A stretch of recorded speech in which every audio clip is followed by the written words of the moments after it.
ये शिव पुराण गीता प्रेस गोरखपुर की है, तुम भी बाजार से लेकर आना। इसका 73 नंबर का पेज निकाल कर पढ़ना विद्येश्वर संहिता में से। उसमें लिखा हुआ है, जो नारी शंकर भगवान का स्नान कराती है, श्रृंगार करती है, पूजन करती है, वो संसार सागर से मुक्त होकर मां पार्वती की परम सखी बनकर विराजमान होती है। यह विद्येश्वर संहिता का है।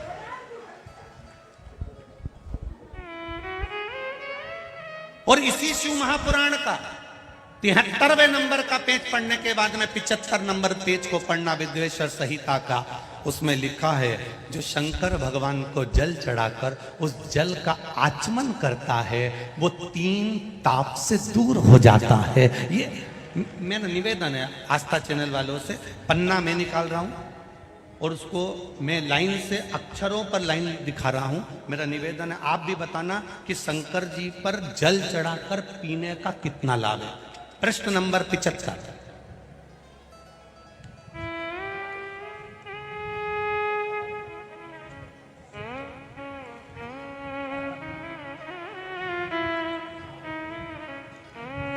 अब आस्था चैनल से निवेदन है, और आप सब भी एलसीडी पर ध्यान देंगे, और अपने अपने मोबाइल पर भी, जितने लोग टीवी पर कथा सुन रहे हैं वो, मोबाइल पर सुनने वाले वो, जो लोग कहते हैं शिव जी पर जल चढ़ा हुआ नहीं पीना चाहिए, उसके लिए मेरे वेद व्यास जी लिख रहे हैं, पेज नंबर 75 विद्येश्वर संहिता।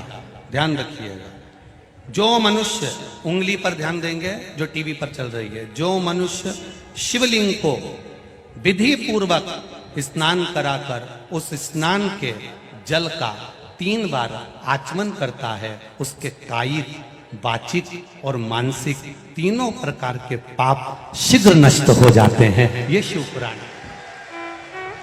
अब शंकर भगवान के शिवलिंग पर चढ़ा हुआ नैवेद्य, शंकर भगवान के शिवलिंग पर चढ़ा हुआ प्रसाद खा सकते हैं कि नहीं खा सकते? कोई कहता है महाराज जी स्वान की योनि हो जाएगी, कुत्ता बन जाओगे, कोई कहेगा ये बन जाओगे, कोई कहेगा वो बन जाओगे। अब उसको पढ़िए, पेज नंबर 75 शिव महापुराण विद्येश्वर संहिता। मेरी उंगली चल रही, वहां पर ध्यान देना। भगवान शिव का नैवेद्य अग्रह है। इस भगवान भावना को मन से निकाल दें कि शिव जी का चढ़ा हुआ प्रसाद नहीं खाया जाता, ये भावना मन से निकालें। शिव के नैवेद्य को देख लेने मात्र से भी सारे पाप दूर हो जाते हैं, खाने की तो बात ही दूसरी। अब क्या लिखा है अगली लाइन, उसको खा लेने पर तो करोड़ों पुण्य अपने भीतर आ जाते हैं। आए हुए शिव नैवेद्य को, जो शंकर का प्रसाद है, शिव जी पे चढ़ा हुआ नैवेद्य है, अगर वो आपके सामने आ जाए, उसको सिर झुकाकर प्रसन्नता पूर्वक खा लेना चाहिए। जो शंकर के चढ़े हुए नैवेद्य को ये कह देता है कि थोड़ी देर से खाऊंगा, वो पाप में लिप्त होता चले जाता है।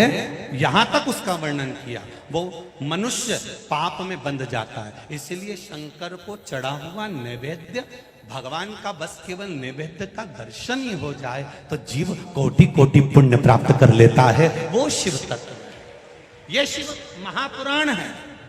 अब आज के जमाने में नए नए पंथ बन गए, नए नए पंथ चल गए, तो उन्होंने अपने को उठाने के लिए शंकर जी की निंदा कर दी। शिव जी के मंदिर मत जाना, शंकर का प्रसाद मत लेना, शिव जी को देखना मत, शंकर के द्वार मत जाना।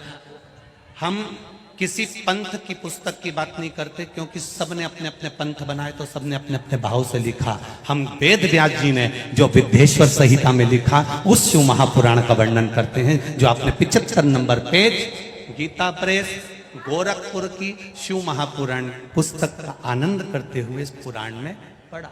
विद्येश्वर संहिता स्मरण।